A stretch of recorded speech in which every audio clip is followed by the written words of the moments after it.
Patrice, c'est un fan visiblement de vous, Christian. Il applique votre stratégie 60-40, mais il paye l'impôt sur les 60% investis dans le fonds euro, alors que les 40% en unité de compte, malheureusement déficitaires, ne peuvent pas être déduits des bénéfices du fonds en euros. Alors il voudrait un peu râler. On reparle d'assurance vie. On n'est effectivement pas très loin déjà du sujet précédent, parce qu'on parle d'allocation d'actifs, l'allocation d'actifs 60-40 du revenu. Donc je rappelle 60% fonds en euros et 40% investis en unité de compte pour l'essentiel boursier.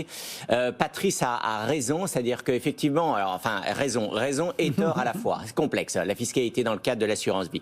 Les prélèvements sociaux sont prélevés chaque année, les fameux 17,2% sur les gains du fonds en euros. Donc d'un côté, vous avez donc un contrat d'assurance vie avec deux poches. Une poche fonds en euros, donc tous les ans, les prélèvements sociaux sont prélevés avant que votre compte ne soit crédité.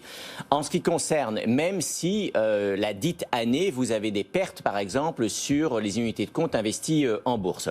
Maintenant, vous savez, ça c'est pour les prélèvements sociaux. Pour les impôts, la caractéristique de l'assurance vie, c'est qu'il n'y a prélèvement des impôts, et éventuellement quand il y a un impôt, qu'en cas de retrait ou qu'en cas de décès.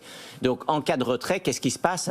Eh bien, si le contrat est globalement en perte, en fait, il y a un mécanisme de compensation au niveau des prélèvements sociaux, et au niveau des impôts, il y a aussi un mécanisme de compensation. Donc c'est vrai, je vous l'accorde, que les modalités de taxation et de prélèvement, impôts et prélèvements sociaux dans le cadre de l'assurance vie sont complexes. En tout cas, on peut rassurer Patrice, il y a quand même bien un phénomène de compensation entre les gains et les pertes des différentes poches ou des différents fonds, mais cette compensation n'est pas forcément année par année, mais s'effectue lors des retraits.